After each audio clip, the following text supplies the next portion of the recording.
लक्ष्मी नगर में राजू नाम का एक लड़का रहता था। वह ऑटो चलाता था। दिन पर दिन पेट्रोल की कीमतें बढ़ने से वो काफी परेशान था, क्योंकि बदले में ऑटो का किराया काफी कम मिलता था।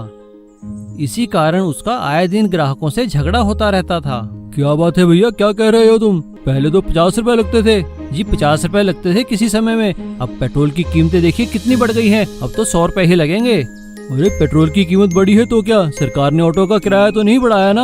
अरे नहीं बढ़ाया तो क्या हुआ भाई साहब, हम कहाँ जाएंगे? हम ऑटो वाले भूखे थोड़ी मरेंगे। राजू को ग्राहकों से झगड़ता देख किशन नाम का ऑटो ड्राइवर उसके पास आता है। क्या बात है राजू, क्या हुआ? अरे देखो यार, मैं इनसे 100 रुपए मांग रहा हूँ, ये 50 ही दे रहे हैं। 50 में तो पेट्रोल की कीमत भी नहीं निकलेगी। अरे राजू तुम परेशान क्यों होते हो, तुम भी मेरी तरह ऑटो में गैस सिलेंडर लगवा लो। क्या कहा, गैस सिलेंडर? गैस सिलेंडर लगाने से ऑटो चलाना सस्ता पड़ेगा। किशन कितने पैसे लगेंगे इसमें? भाई राजू मैंने तो पूरे 50,000 रुपए देकर गैस सिलेंडर लगवाया है।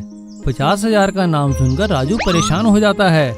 राजू किशन के ऑटो में देखता है कि गैस सिलेंडर कैसे इंजन से फिट किया गया था। राजू एक वर्कशॉप में जाकर अपने ऑटो के इंजन में गैस सिलेंडर की नोजल लगवा लेता है और मन ही मन सोचता है, सिलेंडर गोदाम तो मेरे घर के पास ही है, क्यों ना मैं रात को वहां से एक सिलेंडर चोरी कर लूं। रात को जब राजू सिलेंडर चोरी करने जाने लगता है तो उसकी पत्नी उससे कहती है, देखिए मैं आपको एक बार फिर समझा रही हूँ, चोरी करना बहुत गलत बात है, ये ठीक नहीं है। हाँ ठीक है, तुम अपना काम करो, एक सिलेंडर ही तो चोरी करूंगा, बाकी तो भरवाता रहूंगा। राजू अपनी पत्नी की नहीं सुनता है और गैस सिलेंडर गोदाम से एक सिलेंडर चोरी करके ले आता है। अगली सुबह जैसे ही वह ऑटो में सिलेंडर लगाता है, ऑटो स्टार्ट करते ही उसका ऑटो उड़ने लगता है। अरे अरे यह क्या, बचाओ बचाओ, मेरा ऑटो तो हवा में उड़ रहा है, ये क्या हो गया? रात के अंधेरे में राजू सीएनजी की जगह हीलियम गैस का सिलेंडर उठा लाया था, जिसके कारण उसका ऑटो हवा में उड़ने लगता है। इधर गोदाम में चोरी की घटना से परेशान मैनेजर जब पड़ताल कर रहा होता है, तभी उसे हवा में राजू का ऑटो उड़ता दिखाई देता है। मैनेजर समझ जाता है कि राजू ने ही रात को हीलियम गैस का सिलेंडर गोदाम से चुराया था। इधर गैस खत्म होते ही राजू का ऑटो एक पानी के गड्ढे में गिर जाता है। मैनेजर पुलिस लेकर वहां पहुंचता है। अच्छा तो तुम ही हो वो सिलेंडर चोर। पुलिस राजू को पकड़कर जेल में डाल देती है। राजू की पत्नी राजू से कहती है, मैंने आपसे कई बार कहा, आपको बहुत समझाया कि इसका अंजाम ठीक नहीं होगा, लेकिन आपने मेरी कभी बात नहीं सुनी। जेल में सजा भुगतने के बाद राजू सुधर जाता है और एक नया गैस वाला ऑटो खरीदकर ईमानदारी से ऑटो चलाने लगता है। Street food. रतिया को स्ट्रीट फूड खाने का बहुत शौक था। वह अपनी माँ से रोज पैसे मांगता था और सारी पॉकेट मनी स्ट्रीट फूड खाने में उड़ा देता था। रतिया की माँ उसकी रोज की आदत से तंग आ गई थी। अब घर में उसे कोई पैसे नहीं देता था। बहुत हो गया, घर का खाना खा, बाहर के लिए 1 रुपया भी नहीं दूंगी। अब मैं क्या करूं, आज तो चाउमीन खाने का बहुत मन कर रहा है, नहीं खाई तो मर जाऊंगा मैं। रतिया ने एक उपाय निकाला।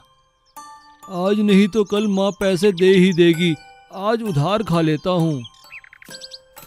रतिया को सभी स्ट्रीट फूड वाले जानते थे, इसलिए उसने सभी के पास जाकर उधारी करना शुरू कर दिया।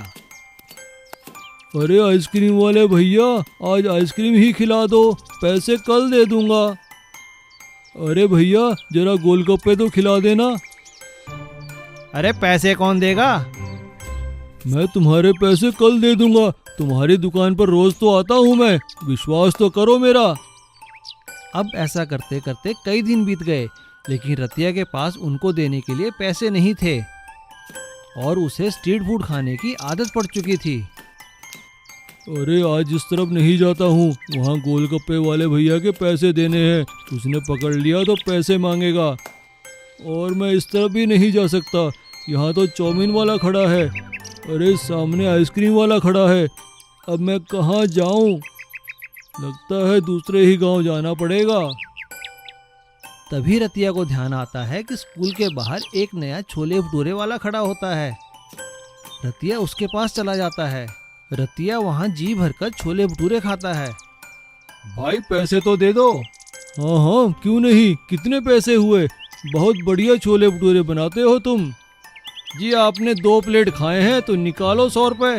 ओह लगता है मैं आज अपना बटुआ घर ही भुलाया हूँ।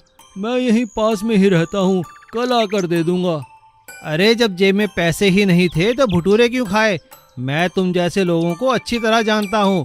निकालो पैसे वरना अभी पुलिस बुलाता हूँ। दोनों झगड़ने लगते हैं। उनकी लड़ाई की आवाज़ सुन एक हवलदार वहाँ आ जाता है। छोले भटूरे वाला हवलदार से रतिया की शिकायत करता है। बेटा बहुत छोले भटूरे खा लिए तूने, अब चल के थोड़ी जेल की भी हवा खा।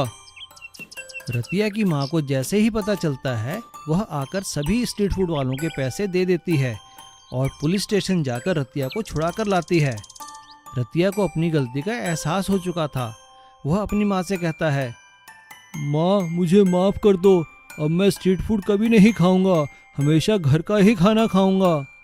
हमें झूठ बोलकर कभी भी अपनी जिद पूरी नहीं करनी चाहिए। तरबूज का चंदन एक फल की दुकान में नौकरी करता था। उसका मालिक बहुत कंजूस था। वह चंदन से सारा दिन काफी काम लेता था, लेकिन तनख्वाह बहुत कम देता था। चंदन को सारा दिन गर्मी में खड़े होकर फल बेचने पड़ते थे। कई बार तो गर्मी की वजह से वह बीमार भी हो जाता था। उसका मालिक कभी उसका ध्यान नहीं रखता था, हमेशा उसे दुत्कारता ही रहता था।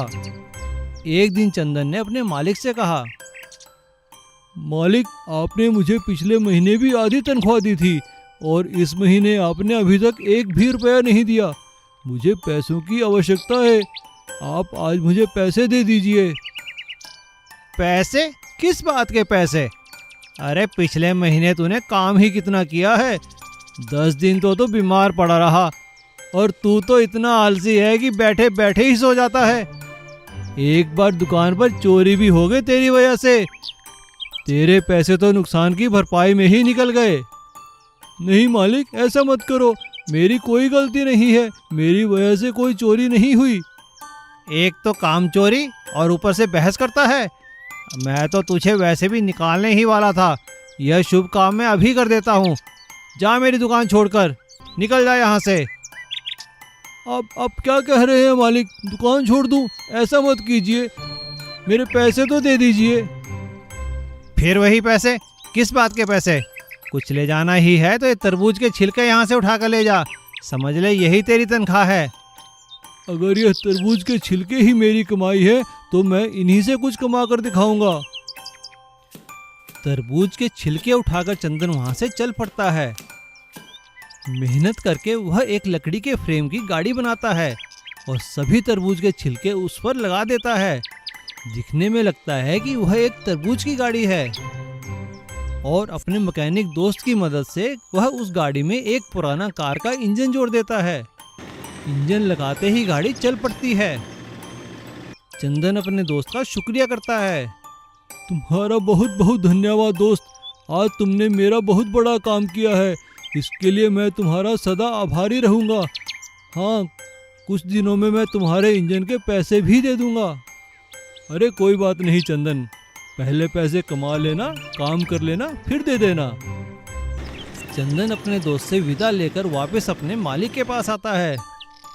मालिक देखो, आप कहते थे ना यही तेरी कमाई है, देखो मैंने तरबूज के छिलकों से कितनी अच्छी कार बनाई है।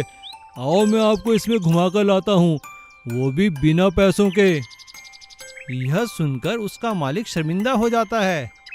तभी एक दूसरा फल की दुकान वाला उस कार को देखता है। वह चंदन से कहता है, अरे चंदन क्या तुम मेरे लिए काम करोगे? मैं तुम्हें गाड़ी का किराया भी दूंगा और तनख्वाह भी, इसके अलावा कमीशन अलग। चंदन ऐसा ही करता है। अरे वाह, फल की गाड़ी तरबूज की शेप में, मैंने तो ऐसा कभी नहीं देखा। चलो यहीं से फल खरीद लेती हूँ। तरबूज की गाड़ी देखकर सभी लोग आकर्षित होते हैं और उसके पास फल फ्रूट खरीदने आते हैं। इस प्रकार अपनी बुद्धिमानी से चंदन को अच्छी नौकरी मिल गई और उसकी अच्छी कमाई भी होने लगी। किशोर की गांव में एक छोटी सी मिठाई की दुकान थी, जहां पर वह तरह तरह की स्वादिष्ट मिठाइयां बनाया करता था। लेकिन उसके बनाए गुलाब जामुन खाकर हर कोई उसकी तारीफ ही करता था। गांव में जनसंख्या कम होने के कारण उसकी कमाई सीमित होकर रह गई थी। उसके एक बेटा और 2 बेटियां थी।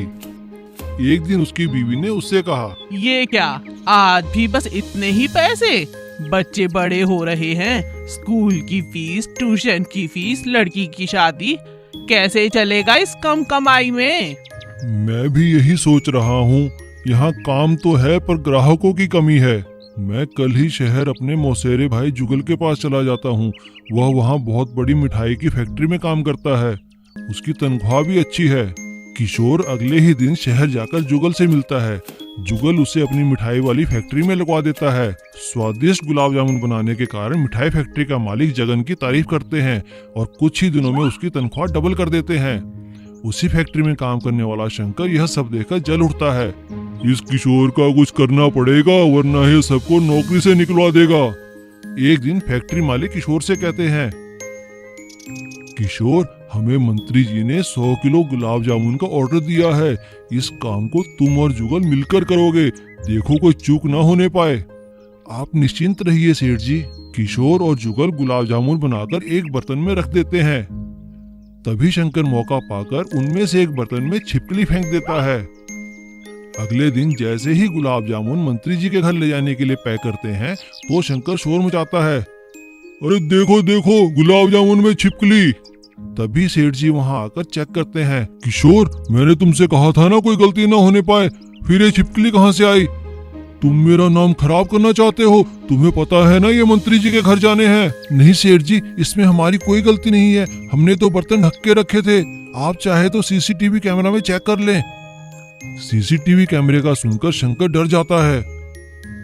सेठ जी जब सीसीटीवी कैमरे में चेक करते हैं तो उसमें देखते हैं कि शंकर बर्तन में छिपकली डाल रहा था। सेठ जी शंकर को नौकरी से निकाल देते हैं और जुगल के काम के लिए उसकी तनख्वाह और बढ़ा देते हैं। Please subscribe.